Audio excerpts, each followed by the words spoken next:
عبدالرشید صاحب راجستھان انڈیا سے پوچھتے ہیں کیا نماز میں بسم اللہ پڑھنا واجب ہے؟ کیا بسم اللہ الرحمن الرحیم نماز کی پہلی رکعت میں پڑھی جائے گی یا ہر رکعت میں پڑھنا وہ لازم ہے؟ بھائی لازم کسی رکعت میں بھی نہیں ہے، سنت ہے، بہتر ہے جب پہلی رکعت میں آپ اللہ اکبر کہہ کے نیت باندھتے ہیں تو ثنا پڑھیں، ثنا کے بعد اعوذ باللہ من الشیطان الرجیم، پھر بسم اللہ الرحمن الرحیم، پھر سورہ فاتحہ پڑھیں۔ سورہ فاتحہ کے بعد اگر آپ درمیان سے کہیں سے تلاوت کر رہے ہیں سورت کے تو پھر بسم اللہ نہ پڑھیں، اگر سورت کے شروع سے تلاوت کر رہے ہیں تو پھر بسم اللہ الرحمن الرحیم دوبارہ پڑھیں، اور جیسے الم تر کیف فعل ربک پڑھ لی یا قل واللہ پڑھ لی تو سورت شروع کرنے سے پہلے بسم اللہ پڑھیں آپ، سنت ہے۔ پھر جب دوسری رکعت کے لیے آپ کھڑے ہوں گے تو پھر سورہ فاتحہ سے پہلے بسم اللہ، اور پھر جب سورہ فاتحہ پڑھ کے نئی سورت شروع کریں گے تو بسم اللہ۔ اگر سورت شروع نہیں کرتے، قرآن کے درمیان سے پڑھتے ہیں تو پھر بسم اللہ نہ پڑھیں، کیونکہ بسم اللہ سورت شروع کرنے سے پہلے پڑھنا سنت ہے۔ تو چاہے سورہ فاتحہ ہو یا کوئی نئی سورت ہو، اس سے پہلے بسم اللہ عام حالات میں بھی پڑھنی چاہیے اور نماز میں بھی۔ ہاں سورہ توبہ جب آپ پڑھیں گے تو پھر اس سے پہلے بسم اللہ الرحمن الرحیم نہ پڑھیں آپ، لیکن یہ واجب نہیں ہے، میں نے بتایا سنت ہے، چھوٹ جائے تو کوئی گناہ نہیں ہے۔ نماز میں سجدہ تلاوت کے بعد قراءت کیسے شروع کریں؟ کیا نماز میں سجدہ تلاوت سے اٹھنے کے بعد تسمیہ پڑھ کر تلاوت شروع کریں گے یا بغیر تسمیہ پڑھے؟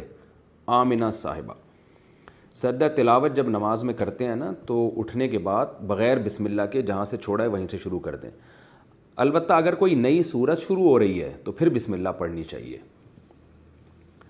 فجر سے پہلے نوافل پڑھ سکتے ہیں، فجر کی نماز کے بعد کوئی نفل نہیں پڑھ سکتے، صرف قضا نماز پڑھ سکتے ہیں، لیکن کیا فجر کا وقت داخل ہونے کے بعد فجر کی نماز سے پہلے کوئی نفل پڑھ سکتے ہیں جیسے تحیۃ الوضو وغیرہ؟ امت اللہ صاحبہ شکارپور سے۔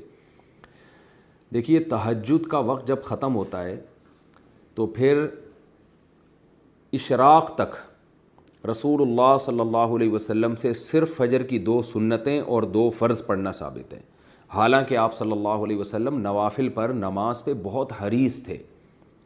تو اس سے علماء نے استدلال کیا کہ نبی اتنے زیادہ نماز پہ حریص ہونے کے باوجود، اتنا زیادہ آپ کو نماز کا شوق تھا، اس کے باوجود آپ صلی اللہ علیہ وسلم نے صرف 2 سنتیں اور 2 فرض پڑھی ہیں۔ تو علماء کہتے ہیں اس سے پتہ چلتا ہے کہ صرف یہی پڑھی جائیں گی، اس کے علاوہ پڑھنا مکروہ ہے، ناپسندیدہ ہے۔ تو جب صبح صادق کا وقت شروع ہو جائے تو آپ پھر کوئی نوافل نہیں پڑھ سکتے سوائے فجر کی 2 سنتوں کے۔ البتہ وہ نوافل جن کا کوئی سبب ہو، جیسے کسی نے وضو کیا ہے تو تحیۃ الوضو پڑھنا، یا مسجد میں داخل ہوا تو تحیۃ المسجد پڑھنا، تو یہ امام شافعی اور دوسرے امام احمد بن حنبل کے نزدیک تو یہ جائز ہے، لیکن امام ابو حنیفہ کے نزدیک یعنی حنفیہ کے نزدیک یہ بھی جائز نہیں ہے، کیونکہ وہ کہتے ہیں یہ بھی نوافل ہیں۔ تو یہ جو حدیث میں آتا ہے جب تم میں سے کوئی مسجد میں داخل ہو تو بیٹھنے سے پہلے 2 رکعت پڑھے یا وضو کرے تو 2 رکعت پڑھے، تو یہ جو حدیث میں آتا ہے وہ کہتے ہیں اس سے وہ اوقات مراد ہیں جن میں نوافل پڑھنا مکروہ نہیں ہے۔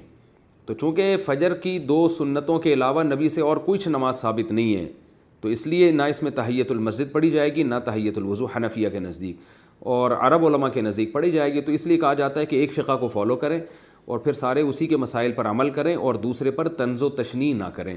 ہر ایک کے پاس دلیل ہے اور ہر ایک اس سے استدلال کر رہا ہے۔ تو حنفیہ کے جو فقہ حنفی کو فالو کرتے ہیں، بر صغیر میں زیادہ تر لوگ فقہ حنفی کو ہی فالو کرتے ہیں، تو اس لیے وہ نہ کریں یہ کام۔ دونوں کے پاس دلائل ہیں، دونوں کے پاس حدیثیں ہیں۔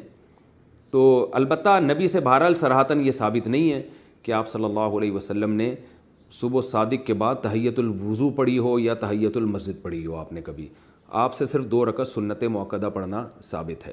ہاں اس سنت میں ہی تحیۃ الوضو کی نیت کی جا سکتی ہے، تحیۃ المسجد کی نیت بھی کی جا سکتی ہے۔ آپ جب مسجد میں آئے تو آتے ہی فجر کی 2 سنتیں جو آپ پڑھیں گے تو اسی میں تحیۃ الوضو کی نیت بھی کر لیں، تحیۃ المسجد کی نیت بھی کر لیں، تو ایک تیر سے 3 شکار ہو جائیں گے، ثواب ملے گا آپ کو۔